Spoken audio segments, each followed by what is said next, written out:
Hello everyone, this is Bill from CambodiYeah, and this time I am doing a video on etiquette and customs in Cambodia, because even if we live there for the rest of our lives as expats, we're still a guest in the country, and I think it's best for us to try to be the best guests that we can be. And some of these things you'll have heard of before, some things you may not have. I'm also just going to throw in a few tips to ingratiate yourself to the locals and so you can have a good life in Cambodia. The first ones I'll start with is when you're at a wat or a temple.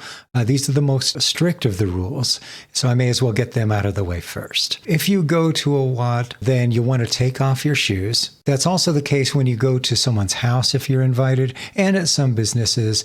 And if you're not sure, just kind of look at the entrance there, and if you see some shoes outside, then that's a good sign that you should take yours off as well. Wear long pants and shirts and just cover your shoulders, your knees. Try to cover as much skin as possible when you're going to these wats and temples and places like that. I know if you're just like hanging around in town somewhere, a lot of people wear shorts and all that. That's not so much of a big deal, although socially, Khmer people tend to wear clothes that cover more of their skin. Just that's part of their culture. So it's good if you can emulate that as much as you can. Women cannot hand anything to a monk directly or touch a monk. If you have something to give them, you can just place it nearby so that they can then pick it up, or hand it to a guy who is not a monk and they can pass it on. If you are speaking with a monk, if they are standing and you are standing, cool, just have your conversation. If they are sitting, then sit down, because it's considered quite disrespectful to stand over a monk while you're talking to them. And also with just elder people in general as well in Cambodia, you want to, when you're sitting down, you kind of want to have your head at a lower height than them if possible. If you're sitting on the floor, you do not show the soles of your feet to anybody, but especially not a monk or a statue of Buddha. You should sit, with your legs, your feet kind of tucked back. My knees can't do that. So if I'm in a situation like that, I just kind of talk to them. I say, hey, I'm very sorry.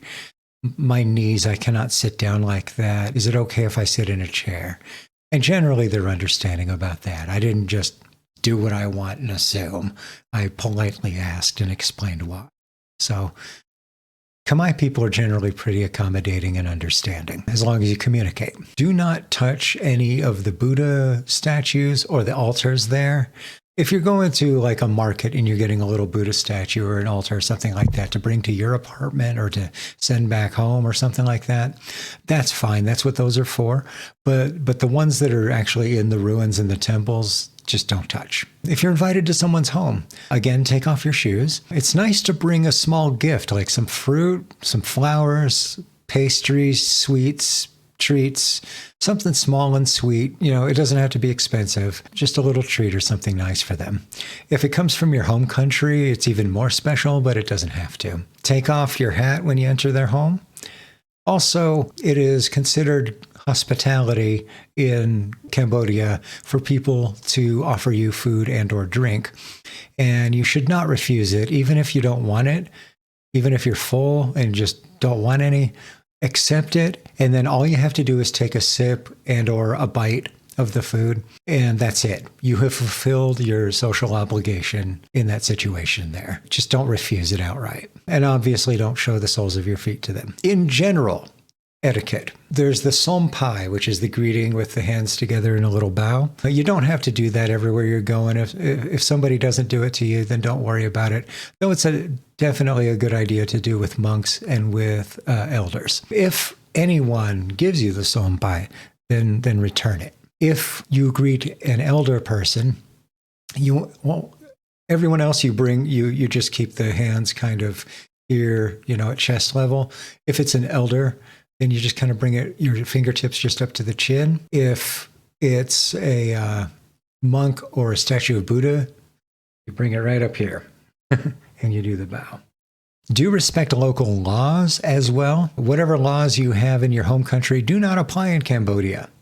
Going, I'm an American and I have rights, isn't going to get you very far, because your rights don't apply outside of America or whatever country you're from. Freedom of speech does not carry over. It is illegal to speak ill of the royalty and the leaders of Cambodia. So just don't do it. And also, just don't speak about politics at all. Locals do not do so. Don't talk about your home politics. Definitely don't talk about Cambodian politics. It's just, it makes locals very uncomfortable. If you're too loud, it could cause some trouble for them. So just don't. Don't touch anyone on the head. That's considered the most sacred part of someone's body. That's also like the reason you don't show the soles of your feet. That's seen as the dirtiest part of the body. And if you're taking a picture with someone, don't put your arm around them. Don't put your hand on their shoulder. I know we just see it as friendly or whatever, but it's a little too familiar. So just kind of keep your hands to yourself and stand next to them in the photo. When it comes to things like that, also public displays of affection are frowned upon. You can hold hands, but if you're kissing, if you're just full on making out, it's embarrassing for the locals. When you greet them, don't do hugs. They might do a handshake or something like that. Like, you have to know someone really well before it would be even considered to do something like that. So like I said, you can hold hands. That's no big deal. But aside from that, save it for your room. It's also not good to put your hands in your pockets when you're speaking with someone. It's just kind of seen as a little lacking in character. I'm not sure why, but there it is. Don't talk about personal feelings, medical stuff, personal issues. Just kind of keep your personal life to yourself. They kind of like to keep conversation fairly light. If you get to know someone very well and become very close friends with them, and they're starting to open up to you, then the dynamic changes a bit. But in general, just kind of keep your personal stuff personal and keep it to yourself. Unless you're directly asked by a local about something, and then share only as much as you feel comfortable with. When you're eating, the most used utensil is the spoon. And some things are eaten with chopsticks and with hands. And generally people don't eat with the fork, but they'll use the fork to push onto the spoon and then eat with the spoon. If you're unsure, look at what other people are doing. And if nobody else is eating what you're eating, it's okay to ask. It's not rude at all to ask and find out, hey, what's the correct way to eat this? Eat with your right hand. That's also the same if you're giving or receiving things. Most things you should do with your right hand. Like, the left hand is for cleansing yourself in the restroom, and the right hand is for everything else. Shut up.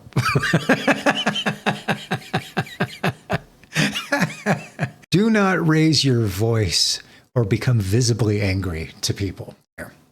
No matter what the situation is, even if someone is obviously trying to screw you over somehow, you keep your cool, you speak with a soft voice, because if you don't, you lose face and you cause them to lose face. So whatever it is, you try to work it out and you keep calm. Khmer people are generally not nearly as direct as we are in the West. And they may say yes, even if they don't mean it, just to be agreeable. So there's a lot of not very forthrightness and directness about stuff. They may just be trying to appease not hurt your feelings. And that's just the culture here. So try to just work with that. Don't try to force them to be too direct. You got to kind of bob and weave a little bit and work with the local culture. Don't wear clothes with skulls or depictions of violence. When you're in Cambodia, my shirts like this and my heavy metal t-shirts are not things that I wear in Cambodia. No depictions of death or violence, obviously nothing sexual. And also, do not have any depictions of Buddha or Hindu deities or any other religious figures or deities. It's considered disrespectful to adorn your own body with beings that are sacred to them and that are seen as gods or religious figures. They don't adorn their own bodies with those images. I know there's a lot of people in the West who, if you're into all of that kind of stuff and you're used to wearing that at home, that's one thing. But when you're in Cambodia, just kind of don't. Haggling is pretty normal for most things. If it doesn't have a price tag on it, you can generally haggle. Just don't try to lowball them ridiculously. This is one thing that is another point of contention. Some people who feel like I shouldn't have to pay any more than the locals do. Why should I be charged different just because I'm not from here? Why, like the color of my skin, is that it? It's not about you and who and what you are. It's about the income disparity, because the average amount that a Khmer person makes is $200 a month. When you're making $200 a month, then I'll listen to the complaints. But otherwise, like, I am not well off by American standards at all. But when I go to Cambodia, I am quite well off in comparison to most of the locals. I am not going to begrudge paying 50 cents or $1 more. I don't mind helping out. And the people are so kind and generous anyway. I feel more like I'm giving back rather than giving charity. Don't cheap out. Don't sweat $1 or $2. Just, if someone's being obviously trying to take advantage of you, well, then you don't have to go through the transactions. There's so many people who talk about being ripped off or scammed. Well, that's not a scam if you're being overcharged and you then agree to pay it. Like, you made that choice. You don't have to go through with the transaction if it's a bad one. Just, there's options. Go somewhere else. It's not difficult. If you're doing a toast in Cambodia, you're having a few beers together and you're drinking, you want to raise a toast, chul moi. That's what you say for cheers. Chul moi. The last item is, do try to learn some Khmer. Even if it's just a few words. And you don't have to get it perfect. You don't have to worry about it. Don't be scared. Give it a shot and just try. And even if you're not getting it right, the locals will greatly appreciate any amount of effort you're putting into trying to learn their language. And sometimes just trying a word or two, like, this isn't why I do it, but it's a thing that I've often been surprised with, is they will be very generous sometimes and just give you extra stuff. I'll go to the wet markets and go get some fruits and veggies. And if I'm speaking a bit of Khmer, very often they'll throw something extra in there, and you try to decline and they insist. you're taking it. So I just try to pay it forward.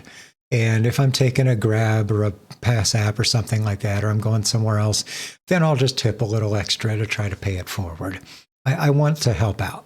The more Khmer you learn, the more the place just opens up to you. The better conversations you're going to have, the better relationships you're going to have with locals.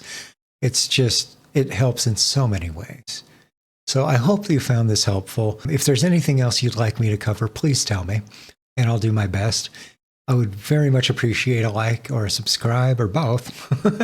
And until next time, take care of yourselves. Bye-bye.